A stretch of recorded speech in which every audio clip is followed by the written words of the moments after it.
Bapak tahu membedakan antara madu yang asli dengan yang palsu? Bapak tahu caranya? Caranya bawa ke rumah.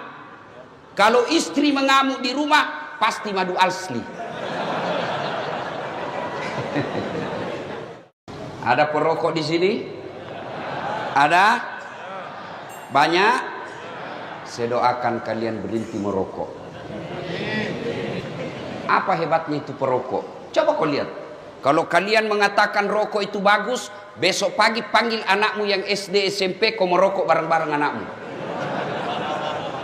Kalau kau bilang rokok bagus, nggak jalan otakku kalau nggak merokok, Ustaz. Bohong. Mana buktinya? Ramadan jalan di otakmu, padahal kau tidak merokok siang hari.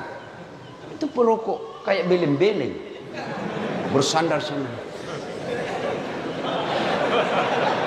Itu aja dia kerja sampai 10 menit. Yang lebih parah kalau dia di toilet, keluar asap, dia isap. Beleng-beleng. Saya doakan kalian berhenti merokok. Ibu-ibu, senang suamimu merokok? Dengar Pak, tidak senang dia. Maka tabung uangmu harga rokok, simpan uangmu harga rokok, buka umroh, kita umroh bareng-bareng. Itu lebih manfaat daripada. Biar kau marah, saya mau pulang juga sebentar. Itulah api jenis pertama. Dibakar lagi 1000 tahun menjadi hitam. Inilah warnanya api neraka. Bayangkan, belum lagi dilihat. Allah bertanya, apa mereka pernah melihat api neraka? Tidak ya Allah. Hebatnya itu orang dalam masjid. Mereka belum pernah nampak api neraka. Mereka belum pernah melihat neraka secara nyata. Dia sudah meminta supaya mereka tidak dimasukkan api neraka. Apalagi nanti kalau dia sudah lihat api neraka. Itu neraka paling ringan kata Nabi. Diletakkan kerikilnya neraka di kakinya, saking panasnya mendidih sampai ke otaknya. Yang paling ringan. Tapi anak muda biasa kalau kita cerita neraka, dia bilang, sudahlah kayak kau datang aja dari neraka Ustaz. Dia cari kau nanti malaikat. Dia putar godamnya. Itu godamnya penjaga neraka 7 kali beratnya dunia dan isinya baru sama. Kalau dihantam 1 kali, tak lempar 7 tahun baru sampai. Dia bilang anak mahasiswaku, enak dong bisa main game dulu. Oh itu kalau di dunia, kalau di akhirat di blender kok. Nah, lalu Allah bertanya lagi, apalagi yang mereka minta? Ya Allah, masukkan kami dalam surgamu. Allah bertanya, mereka pernah lihat surga? Tentu tidak ya Allah. Bapak-bapak pernah lihat surga? Surga belum pernah kita rasa, belum pernah kita bayangkan. Apa yang Bapak bayangkan kalau Al-Quran berbicara tentang surga yang di dalamnya mengalir sungai yang terbuat dari susu? Jangan kau susu, bayangkan susu yang ada di rumahmu. Tidak seperti itu. Kalau Allah berkata madu di dalamnya, jangan kau bayangkan madu yang ada di rumah. Bapak tahu membedakan antara madu yang asli dengan yang palsu? Bapak tahu caranya? Caranya bawa ke rumah. Kalau istri mengamuk di rumah, pasti madu asli. Ibu-ibu terancam malam ini. Ibu-ibu mau cepat masuk surga? Tidak ada jawab dia Pak. Mau ibu? Tidak ada jawab Pak. Silahkan suamimu kawin lagi. Dia bilang ibu-ibu banyak jalan menuju surga. Memang banyak tapi macet. Ini jalur pintas. Pernah dengar cerita penghuni surga sama penghuni neraka? Belum? SMS-an lah penghuni surga sama penghuni neraka. Dia bilang penghuni surga, bagaimana kabarmu di situ bro? Dia bilang, tidak ada enaknya di sini. Di blender terus kita. Siang malam tidak ada kesempatan untuk ngasuh. Waduh, dia bilang banyak artis, dia bilang sudah hancur semua mukanya. Lalu penghuni surga, penghuni neraka berkata, kamu bagaimana kabarmu di surga? Alhamdulillah, kami nyaman di sini. Dia bilang penghuni neraka, bolehkah kami jalan-jalan ke situ? Dia bilang boleh aja. Tapi bagaimana caranya? Penghuni neraka kan kreatif. Dia bilang gampang. Kami dari neraka bikin surga, kamu juga dari neraka bikin jembatan, kami dari neraka bikin jembatan, kamu dari surga bikin jembatan. Sama-sama kita bikin jembatan, ketemu di tengah. Setuju? Setuju. Lelang proyek. Keluar pemenang tender. Waktu pekerjaan 3 hari. Hari pertama jembatan dari neraka sudah selesai 50%. Hari kedua tuntas 70%. Hari ketiga selesai efektif dan efisien. Sementara jembatan dari neraka surga belum juga mulai. Lihat, kenapa ini jembatan dari surga belum mulai? Kita sudah sampai di sini. Teriaklah penghuni dari neraka, "Oi bos, kenapa itu jembatan belum kau mulai? Kami sudah sampai di tengah sesuai perjanjian. Bagaimana proyekmu? Kenapa belum mulai?" Dari surga terdengar suara, "Bagaimana mau dimulai? Kontraktor, pengawas, panitia, pemborong, ada semua di situ."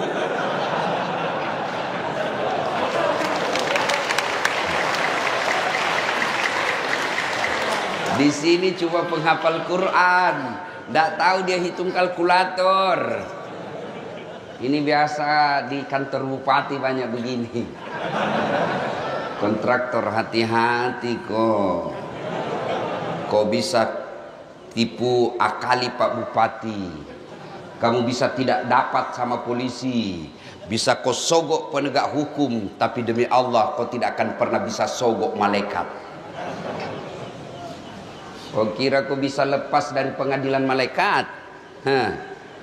Mentang-mentang kau pejabat mati tembak salvo 17 kali tembakan, dek, kau kira malaikat mundur?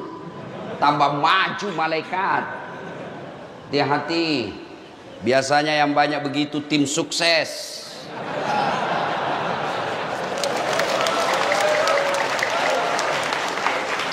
Mumpung ada pejabat malam ini di sini.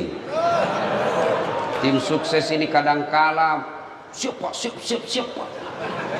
Dia yang sukses. Disuruh bikin baleho 10, 5 aja dia bikin. Hilang 5 dia makan, kau makan itu uang haram. Proyek-proyek palsu, SPJ palsu, nanti juga neraka surga palsu. Hati-hati, kepala-kepala dinas yang ada di tempat ini, jangan main proyek.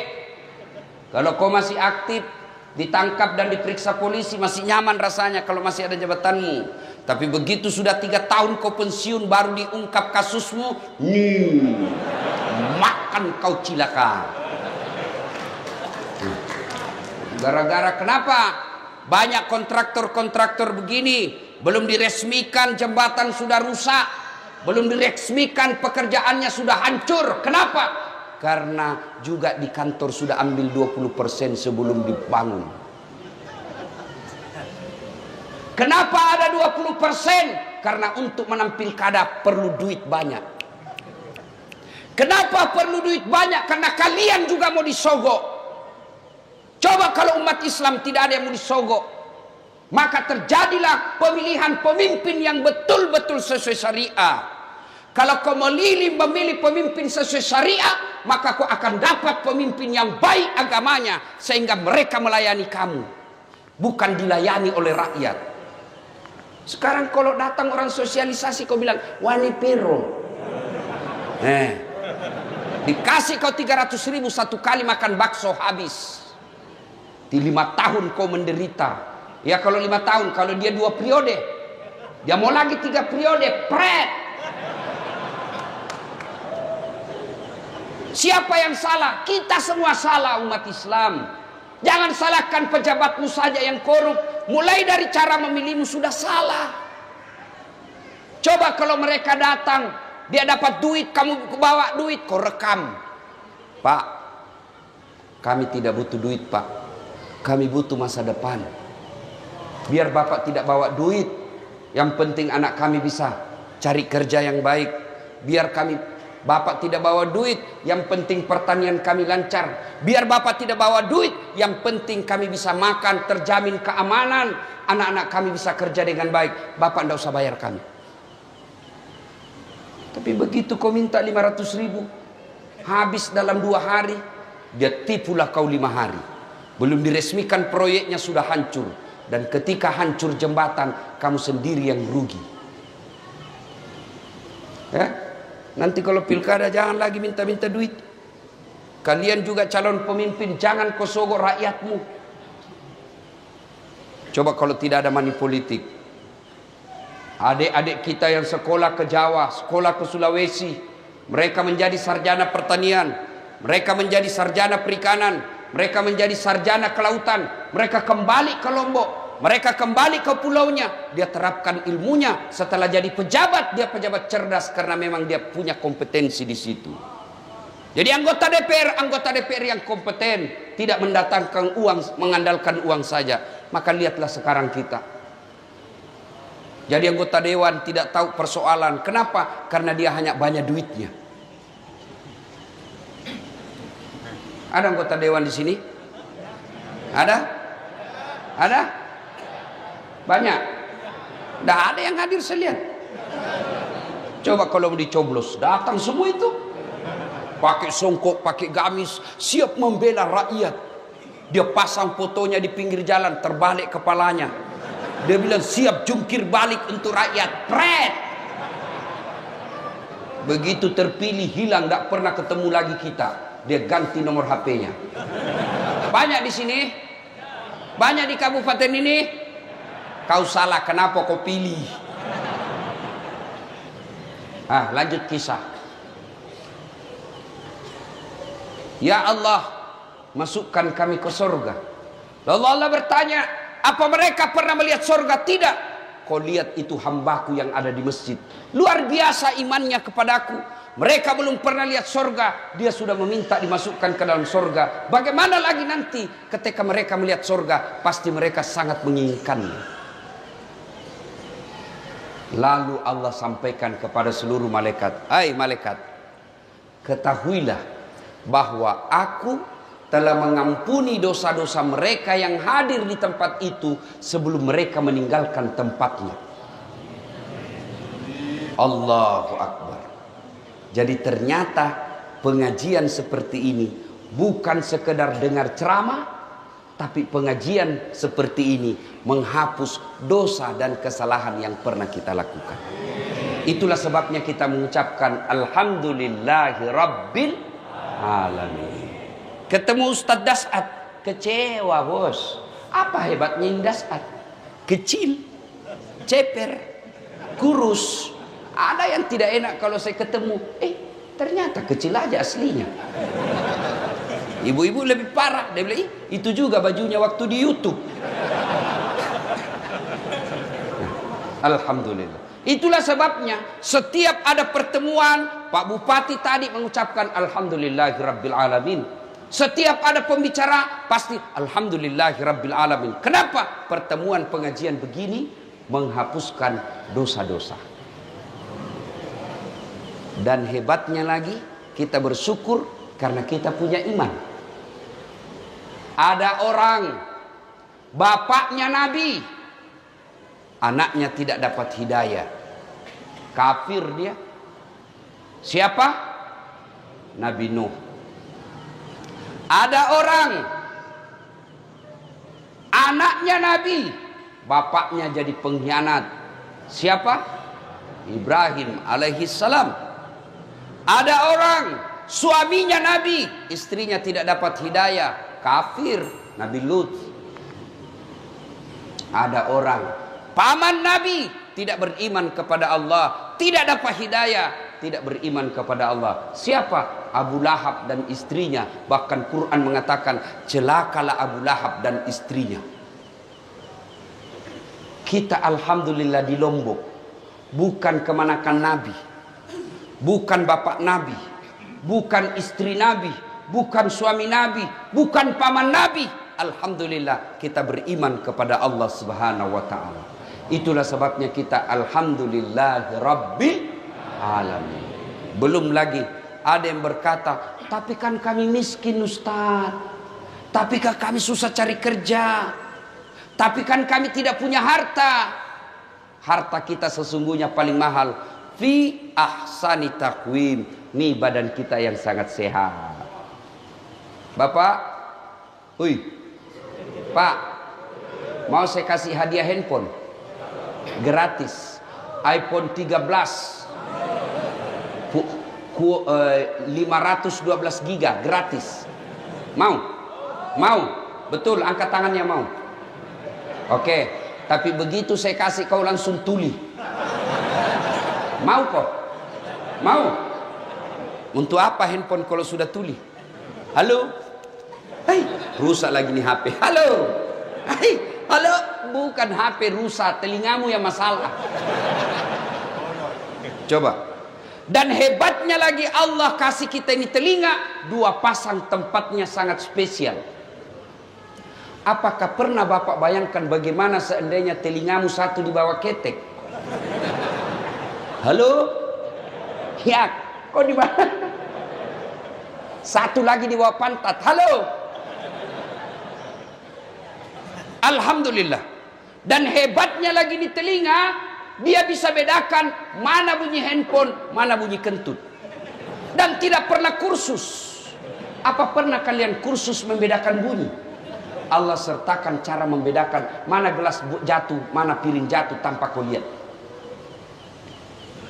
Ini saya baru 2 hari bermasalah, saya rasa telinga saya karena terlalu banyak terbang, selalu mendengung. Baru 2 hari. Saya bersyukur. Ternyata ada nikmat Allah yang saya abaikan selama ini. Nikmat ini telinga yang tidak sakit. Coba ini telinga. Kalau suruh bayar Pak, berapa mahalnya? Mau lagi saya kasih Pak. Handphone 4 kameranya. 4 kameranya Pak. Bapak-bapak yang sudah tua, untuk apa kau beli handphone mahal-mahal 4 kameranya? Nah cuma 1 istrimu. Kecuali 4 istrimu ya 4 kameranya. Kamera 1 istri pertama.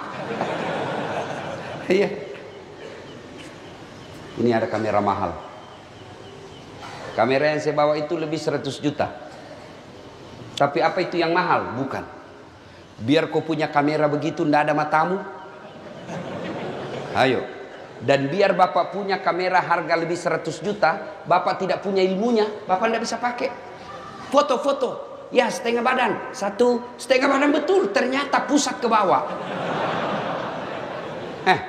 Harus Bapak tahu berapa kekuatan cahaya yang ada waktu ambil gambar. Beda ketika luar dan di dalam.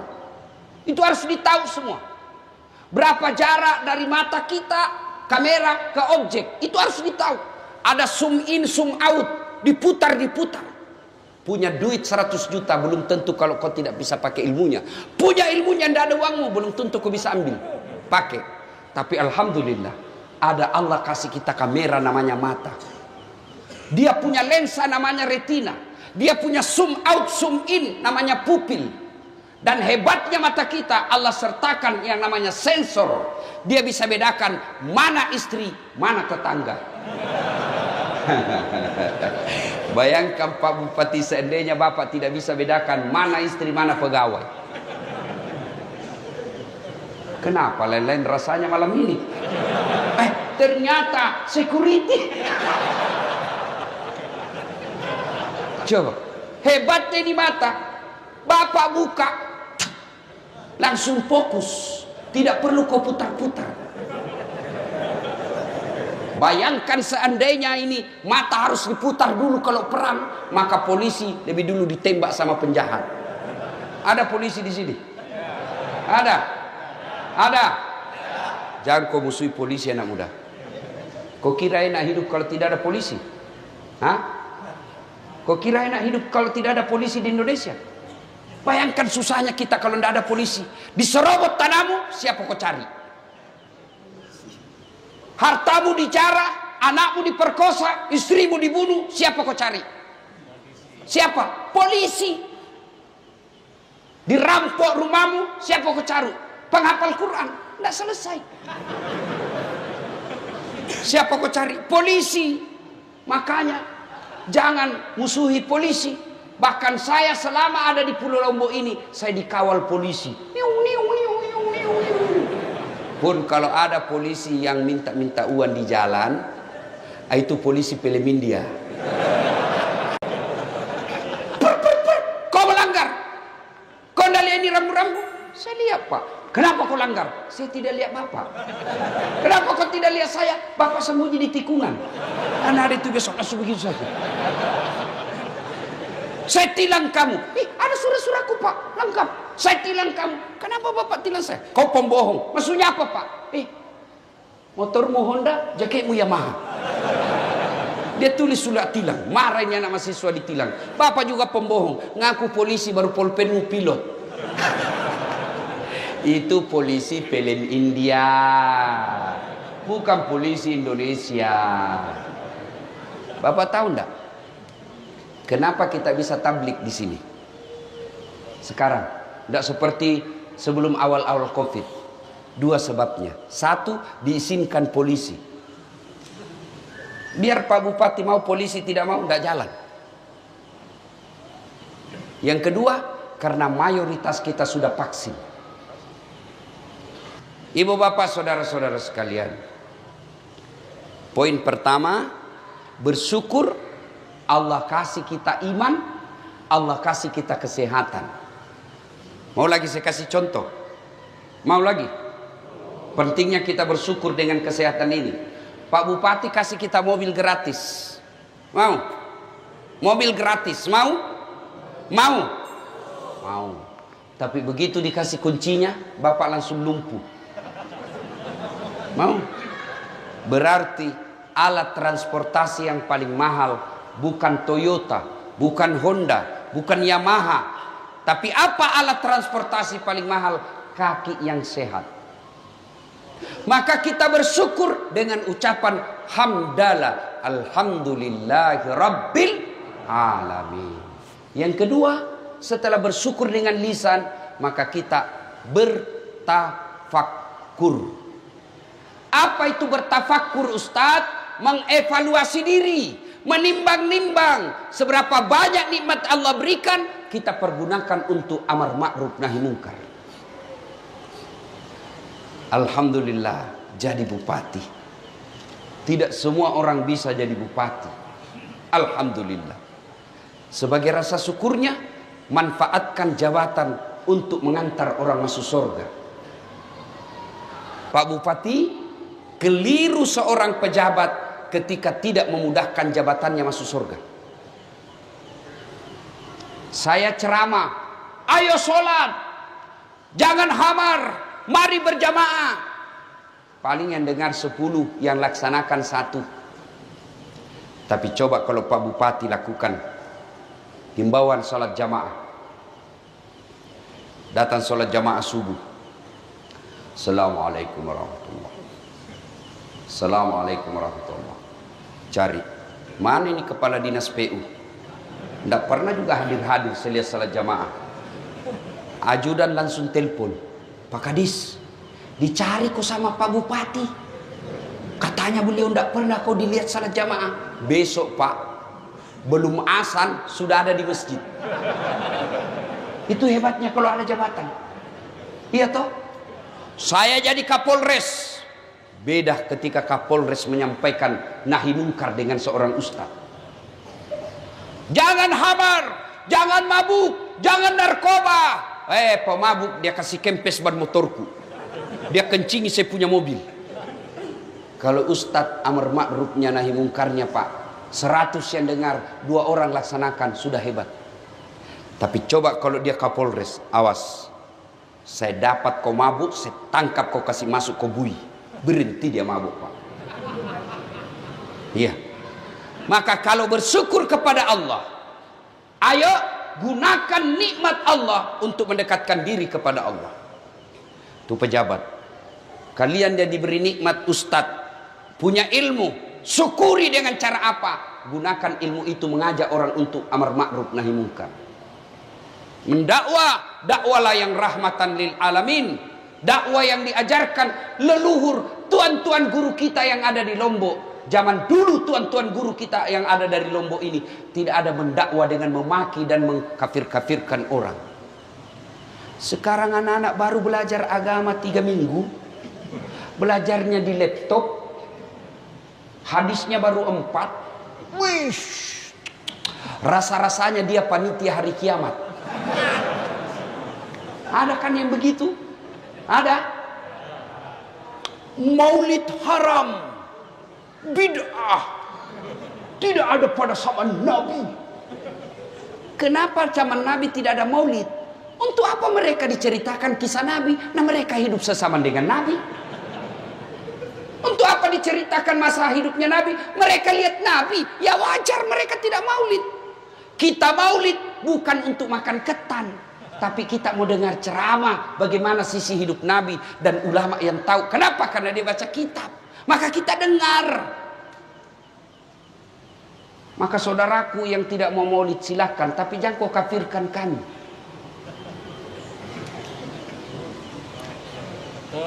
Barasanji, tahlilan, haram, masuk neraka. Bos, kamu pegang kunci neraka. Kalau kau tidak mau taksiyah, tidak mau tahlilan, silahkan, kami juga tidak kafirkan kamu. Tapi mari saling menghormati. Adik-adikku yang hijrah kalian, makin banyak ustadz kau dengar makin bagus. Hanya satu kau dengar ceramah, sempit wawasanmu.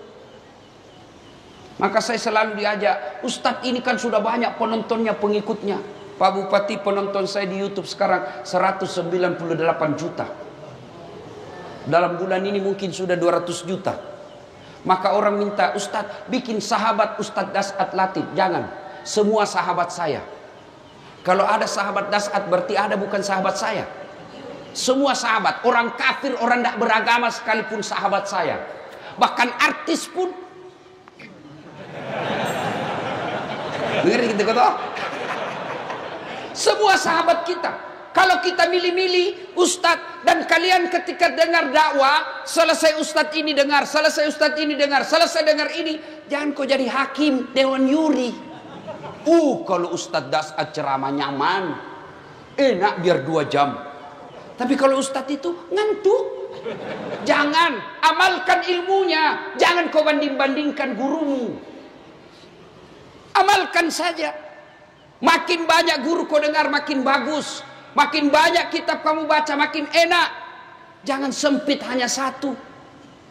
Ketika kau dengar ini, oh menurut ustadz ini begini, menurut ustadz ini begini, menurut ustadz ini begini. Setelah itu silahkan kau sholat istikharah. Setelah itu lakukan apa kau yakini benar tanpa kau salahkan orang lain. Coba Imam Syafi'i mengajarkan kunut ketika subuh. Punya murid namanya Imam Ahmad. Ketika Imam Ahmad pergi ziarah kubur ke makamnya Imam Syafi'i, Imam Ahmad kunut. Diprotes sama muridnya. Ya Imam, Anda mengajarkan tidak kunut. Kenapa kau kunut? Kata Imam Ahmad, saya menghargai pendapatnya Imam Syafi'i. Kalian bukan imam. Kalian tidak hafal hadis ribuan. Baru orang sampingmu tidak kunut. Kunut. Pret. Ya. Mari menyikapi perbedaan pendapat dengan saling menghormati. Aman. Ya. Ya. Kita dulu waktu kecil kalau ada orang Allahu Akbar kunut di samping kita, paling kita bilang dalam hati Muhammadiyah. Selesai. Itu. Nah, Bapak saudara-saudara sekalian, nah, mari gunakan ilmu untuk mengajak kepada kebaikan. Dakwakanlah apa yang kalian tahu. Dan ketika dakwah itu diamalkan orang, ilmu yang kita miliki diamalkan orang, maka selama ilmu itu diamalkan, kita dapat kiriman amal pahala meskipun kita sudah dikubur. Itu yang kita yakini sebagai amal jariah. Sebagai syukur lagi, Allah kasih hidayah, Allah kasih iman, Allah kasih kesehatan. Apa syukur kita? Gunakan kesehatan itu untuk datang ke masjid. Alhamdulillah, di mana-mana saya ceramah di Lombok, seluruh penuh jamaah.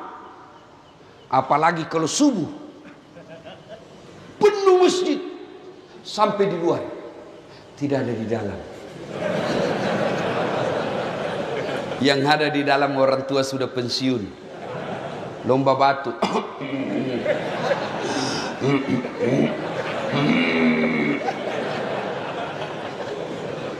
Tapi alhamdulillah, Lombok kita kenal dengan 1000 masjid.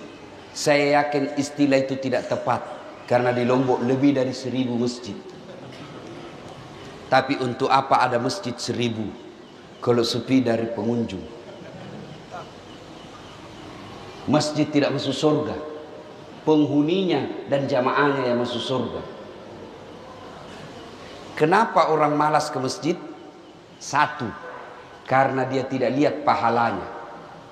Coba kalau Pak Bupati umumkan, siapa yang datang sholat berjamaah subuh diberikan pembeli beras 200.000, kuota 100.000. Saya yakin sholat subuh 4:30, jam 3 sudah penuh masjid. Kenapa? Karena dia lihat pahalanya. Yang kedua, kenapa orang malas berjamaah ke masjid? Yang kedua, karena dia tidak tahu pahalanya. Coba kalau semua dia tahu pahalanya, maka Nabi katakan, andai saja kau tahu dan kau lihat pahala salat jamaah subuh, maka kau akan datang ke masjid meskipun engkau dalam keadaan merangkak. Coba bayangkan, andai saja kau lihat dan kau tahu pahala salat subuh, kata Nabi, kau akan merangkak datang ke masjid. Begitu hebatnya. Tapi karena kita tidak tahu dan tidak melihat, maka kita malas jamaah ke masjid. Apa keutamaan salat jamaah? Satu, kalau bapak wudhu dulu, dan memang itu lebih utama, lalu dia pakai baju yang diridai Allah, yang halal, yang bersih, lalu dia pakai parfum, melangkah kaki kanannya, kata Nabi, catat 1 pahala, melangkah kaki kiri, gugur dosa kecilnya. Jadi kalau rumah bapak 300.000, 300 meter dari sini, PP 600 meter. Berapa langkah kaki? Kaki kanan 1 pahala, kaki kiri hapus dosanya. Bayangkan Pak, 600 meter, berapa langkah kaki itu? Apalagi kalau bapak melangkahnya kecil. Ya toh, mutar naik dulu di sini, turun lagi, naik lagi, turun lagi, sampai ditunggu kamat. Naik turun, naik turun, naik turun. Pas tiba jamaah, beleng-beleng. 2, keutamaan jamaah. Seluruh materi yang bapak lewati, pagar, tembok, aspal, tegel, dinding, pohon, semua jadi saksi. Ya Allah, jangan masukkan dia neraka, masukkan dia surga. Saya saksinya, dia datang salat jamaah di masjid. Itulah sebabnya ulama mengajarkan, ketika sholat di masjid, 2 rakaat kita sholat sunnah, pindah lagi. 2 rakaat lagi, pindah lagi. Supaya apa? Tambah banyak saksi di akhirat kelak. Itulah juga sebabnya Nabi mengajarkan, kalau kau berjamaah ke masjid, usahakan lain jalan waktu pergi datang, lain pula jalan waktu pulang. Datang dari sana, pulang dari sana. Putar. Jangan juga salah paham. Teman-teman dengar ini, dia ke pasar dulu, ke terminal, sampai di sini sudah selesai berjamaah. Beleng-beleng. Apalagi kalau gerimis seperti hari ini, atau terbang debu, melengket debu di badan, di baju, basah debu baju kita karena gerimis. Yang basah itu, yang debu itu akan menjadi pelindung kita agar tidak disentuh api neraka. Maka kalau gerimis begini Pak, tenang aja, basah baju, itu yang menjadi mantel agar kita tidak disentuh api neraka. Jangan juga salah paham. Mentang-mentang sudah dengar begini, dia tunggu hujan keras. Sudah keras, dia buka payung, dia jalan. Dongo. Ya. Apalagi keutamaan berjamaah 27 kali lipat. Artinya apa? 1 kali salat jamaah 27 kali salat di rumah baru sama. Hidupkan jamaah. Apalagi keutamaan berjamaah di masjid lebih khusyuk. Coba kalau bapak di rumah susah khusyuk. Sudah 3, 4. Sudah tahiyat atau belum? 2 atau 1? Belum lagi kalau bau masakan, langsung dipikir, wih tumis ikan apa ini? Iya toh. Kalau di masjid lebih khusyuk. Coba bapak bayangkan, sholat di rumah dan di masjid. Kalau kita di masjid, selesai berdoa, selesai sholat sunnah, keluar, rasa-rasanya ibadah kita langsung diterima Allah. Coba bayangkan perasaan jiwa kita. Apalagi keutamaan berjamaah di masjid. Di masjid 27 kali lipat. Apalagi ada doa bersama. Meskipun ada juga mengatakan tidak ada itu doa bersama. Kalau tidak ada doa bersama, tidak mungkin Nabi khutbah Allahumma ghafir lil mu'minina wal mu'minat wal muslimina wal muslimat al ahya'i minhum wal amwat. Tidak mungkin ada doa itu kalau tidak ada doa bersama. Apa keutamaan doa bersama? Ada ustadz mimpin doa, alim, di belakangnya ada penghafal Quran, di belakangnya ada anak yatim mengucapkan amin, sehingga doanya Pak Imam dikabulkan karena ada orang-orang yang makbul doanya. Itulah sebabnya Pak Imam selalu dianjurkan kalau bapak mimpin doa, kasih dengar suara, jangan juga terlalu kencang, yang penting didengar jamaah, dan bacalah doa yang umumnya orang hafal. Yang kita berdoa tidak ditahu apa dia minta, kita di belakang amin amin saja, amin. Dia doa silent, amin.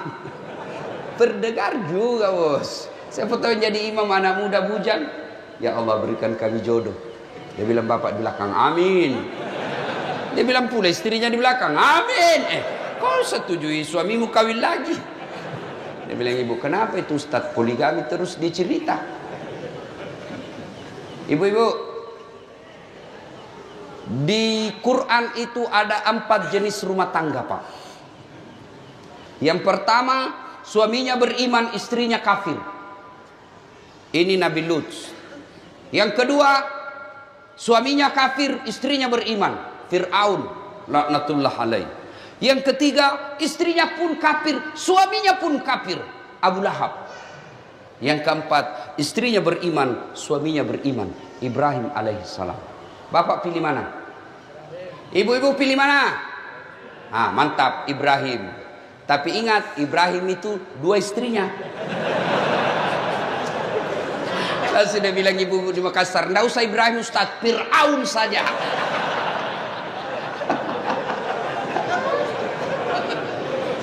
Ayo.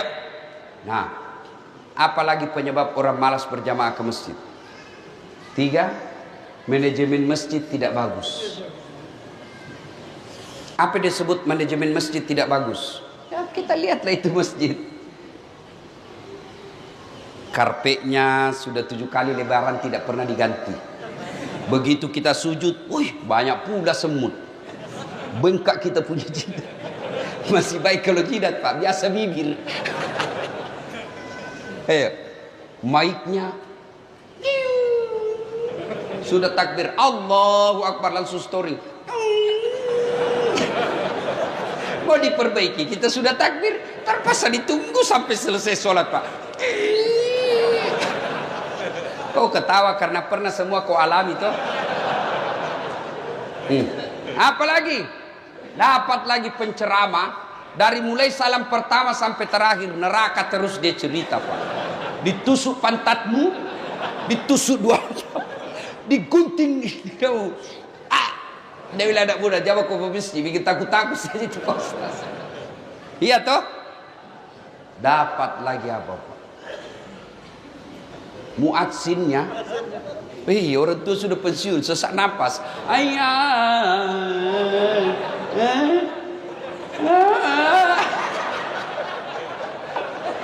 La haula wala quwwata illa billah. Apalagi dapat lagi imam yang membalik-balik sunnah Nabi. Baca bab sholat jamaah. Coba baca bab sholat jamaah. Itu sudah dijelaskan. Kalau kau jadi imam, ringkaskan bacaan sholatmu. Yang kedua, baca yang umumnya orang hafal. Itu anjuran Nabi. Ini rata-rata anak muda penghafal Quran. Kalau dia jadi imam, dia balik sunnah Nabi. Dia baca yang paling panjang, hanya dia yang hafal. Kenapa dianjurkan ringkaskan? Kan di belakang ini kan macam-macam. Ada orang tua yang remati, tidak bisa lama berdiri.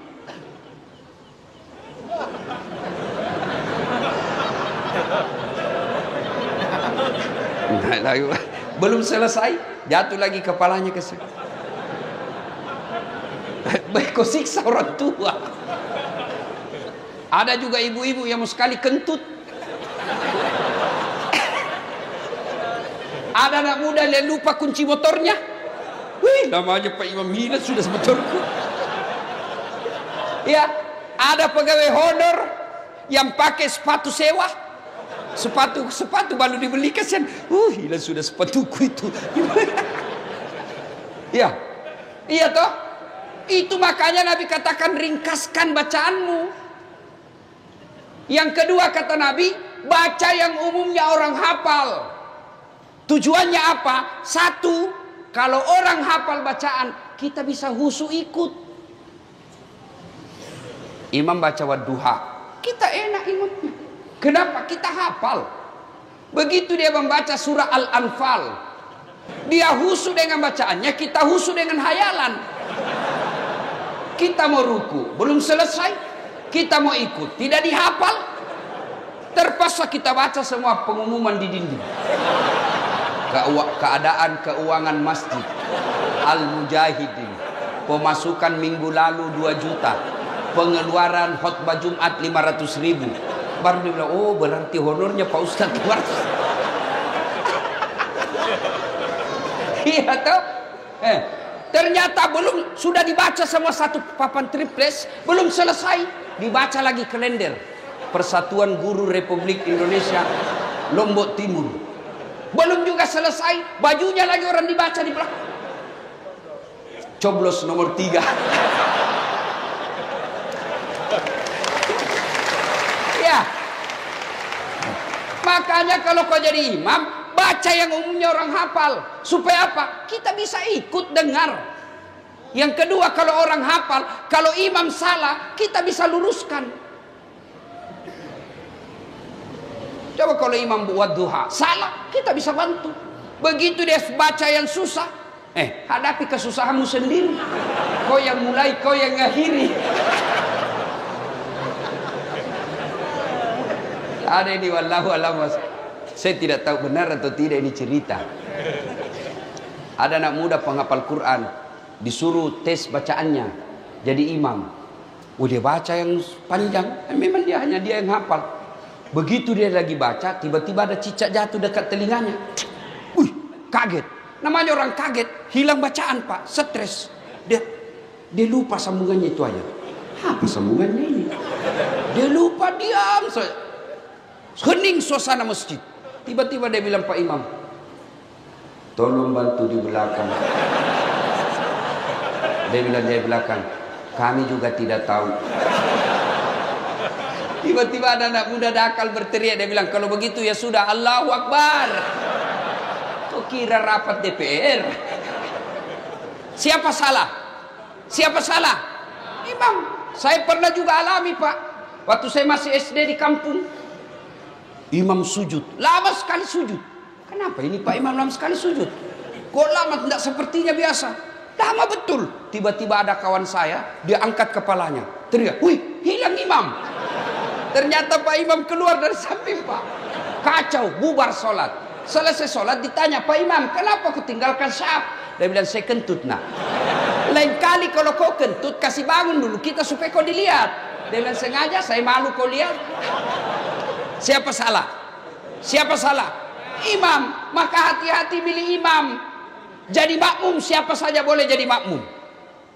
Jadi jamaah siapa saja, mulai orang paling alim sampai orang paling goblok boleh jadi makmum.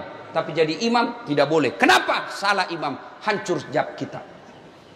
Maka kalau ada pemilihan imam, pemilihan presiden, pemilihan bupati, anggota DPR, hati-hati. Salah kau milih pemimpin, salah hidupmu. Dan juga jadi makmum, tahu juga etika. Kalau kau jadi makmum, Nabi katakan, kalau kau pergi berjamaah, sikat gigi pakai parfum. Itu tujuannya apa? Agar itu adab kau pelihara. Kenapa disuruh pakai parfum? Karena kita akan berdekatan dengan orang lain. Supaya apa? Bau badanmu tidak mengganggu sholatnya orang lain. Adab. Kenapa disuruh sikat gigi? Adab. Supaya bau mulutmu tidak mengganggu konsentrasinya orang di sampingmu. Bayangkan tadi malam kau makan udang dengan pete tumis. Kau tidak sikat gigi tidur. Lama di dalam mulut. Tiba-tiba kau datang sholat subuh. Temanmu balik, assalamualaikum. Kau juga balik dan menguap. Sampai mati dia ingat terus bau mulutmu. Itu semua adab. Ada juga kita kalau datang berjamaah seolah dia yang paling alim dalam masjid. Seolah dia yang paling hebat dalam masjid. Mulai takbir dia ganggu sudah kita, Pak. Allah.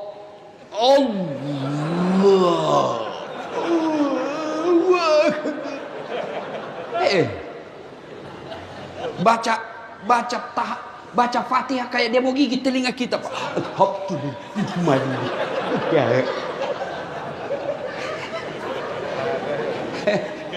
Ada lagi yang bikin saya, Pak. Itu kaki dikasih pindah jadi dikasih pindah.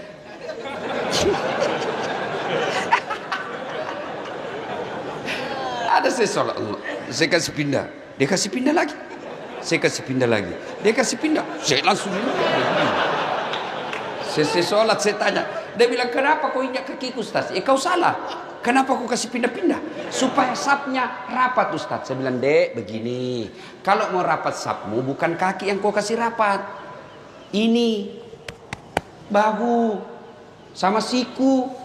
Bisa jadi rapat kakimu rapat, jari-jari kakimu rapat, tapi sapmu renggang.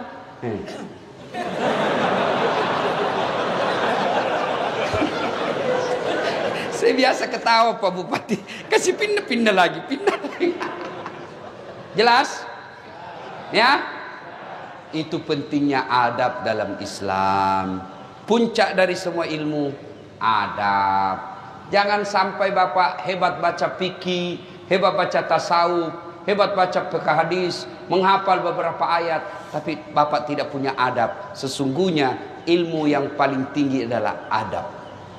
Kenapa dulu orang tua kita mengajarkan kalau mengaji ambil dulu Quran, kita cium dulu? Itu adab. Kenapa kita wudhu dulu? Itu adab. Selesai ceramah, selesai dengar ngaji, kita simpan lagi Quran, cium lagi, simpan di tempat tinggi. Itu adab. Maka kalian kalau datang ke masjid, adik-adikku ini yang baru belajar agama, kamu tidak mau doa bersama, tidak mau zikir bersama, kita hargai, tapi jangan kau ambil saf paling depan. Karena biasanya kalian selesai sholat, assalamualaikum warahmatullahi, assalamualaikum, langsung melangkah. Kalau kau di belakang karena berpendapat supaya saya tidak mengganggu orang berdoa, kalian mulia di sisi Allah.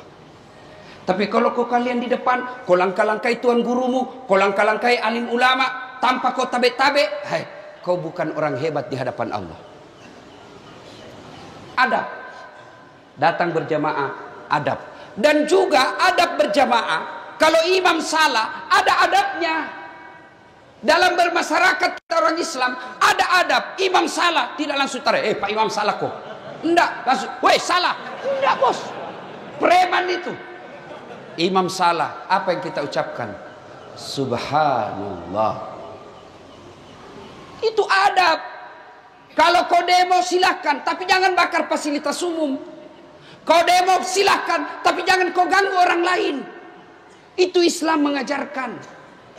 Silahkan kau tidak setuju dengan pemerintah, tapi jangan merusak fasilitas umum. Kau mendemo silahkan, tapi jangan kau kata-kata kasar. Itu adab. Jangan mentang-mentang imammu salah kau tarik kakinya. Dan imam juga kalau salah tahu diri. Mundur. Jangan bilang pura-pura tidak dengar. Batallah salat kita. Nah, alhamdulillah di kabupaten kita ini makmumnya baik, imamnya baik.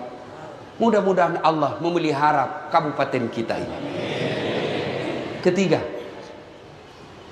masa pandemi ini tidak pernah kita prediksi, tidak pernah kita sangka. Banyak orang bangkrut, banyak orang tiba-tiba tidak punya pekerjaan. Bahkan ada di antara kita keluarganya meninggal, karib kerabatnya meninggal. Bahkan ada kawan saya, ibu bapaknya meninggal dan adiknya juga meninggal. Covid tentu tidak ada yang Allah hadirkan di dunia tanpa tujuan. Ambil hikmah, ambil pelajaran, ambil iktibar dari semua kasus-kasus. Allah hadirkan ini kalau kita bersabar menjadi amal. Kalau kita tidak kena Covid, bersyukur menjadi amal. Semua perkara umatku, kata Nabi, semua baik. Dia sehat bersyukur, alhamdulillah. Dia kena musibah bersabar, sabarnya, penyakitnya menggugurkan dosa-dosanya. Yang keempat, ketika menghadapi masalah seperti ini, introspeksi diri. Dan cara paling baik mengintrospeksi diri kita, periksa sholat kita. Sholat diperbaiki.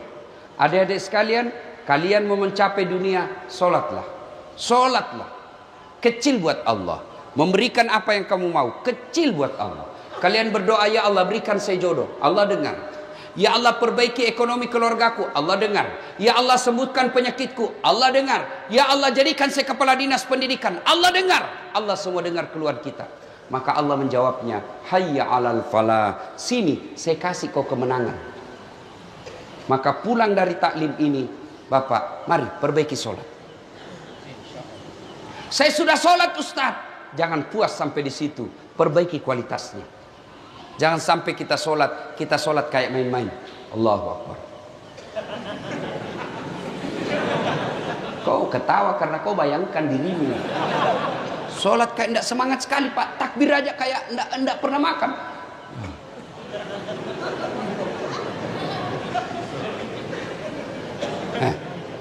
Ayo, bisa jadi itu penyebab hidupmu susah. Sholat, ada yang tanya, Ustaz, bagaimana sholat? Boleh tidak pakai celana dalam? Boleh, tapi bayangkan kalau Bapak ruku. Bapak ketemu bupati tidak pakai celana dalam, kan tidak enak rasanya di sini sih. Pak.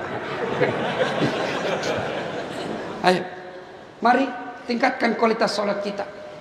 Perbaiki baju kita pakai menghadap kepada Allah. Dalam surah Al-Jum'ah pakai baju yang baik.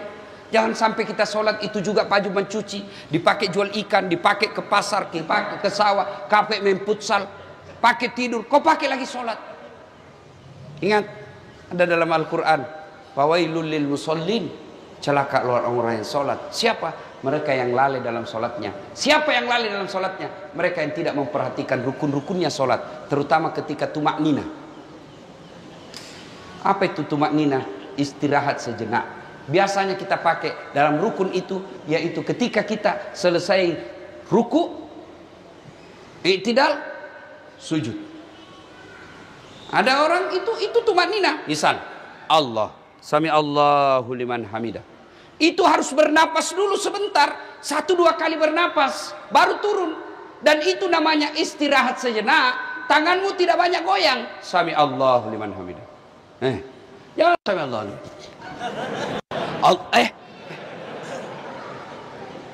Yang ketawa, saya serius ini. Sholat pun rukunya Pak, orang Bugis bilang mah pito-pito, kayak ayam makan. Hati-hati, itu setan menyesatkan kita. Maka perhatikan semua itu. Selesai itu, maka yang kelima, sebagai wujud kesyukuran kita, pelihara persaudaraan. Jangan berpecah belah. Boleh berbeda. Tadi disampaikan Pak Bupati, di kabupaten ini semua ormas ada. Semua organisasi masyarakat ada. Organisasi politik ada. Silakan kita berbeda partai, berbeda ormas, berbeda profesi, berbeda pekerjaan, berbeda pilihan politik, tapi satu tujuan kita, mengangkat harkat dan martabat kabupaten kita. Selesai pilkada, selesai pilpres, selesai urusan politik, jangan lagi kau berpecah belah. Jangan ada cebong, ada kampret. Cebong sama kampret sudah menyatu di kabinet. Jangan kalian di masyarakat bermusuh-musuh. Kalian tidak senang dengan rezim ini, tidak puas dengan rezim ini, biasa. Jangankan memimpin satu negara, satu rumah tangga saja. Kadangkala kalau dua anak berbeda pilihan, pusing kita, Pak. Apalagi satu negara. Maka jangan berpecah belah. Boleh berbeda pilihan, tapi mari wa'tasimu bihablillahi jami'a wa la tafarraqu. Berpegang teguhlah engkau kepada tali persaudaraan agama Allah dan janganlah engkau bercerai-berai. Inilah tausiah kita pada taklim kita kali ini. Mudah-mudahan ada manfaat. Ingin rasanya berlama-lama, tapi apa boleh buat, waktu yang membatasi kita. Meskipun Pak Bupati tadi mengatakan bisa sampai jam 12, bisa? Mampu? Siap? Saya yang tidak mampu. Karena saya capek, masih perlu perjalanan panjang lagi. Doakan saya sehat walafiat.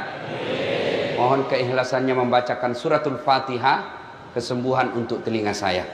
Bisa ya? Nah, ila hadratin Nabi Mustafa Muhammad sallallahu alaihi wasallam, summa hususil das'at latif. Al-Fatihah.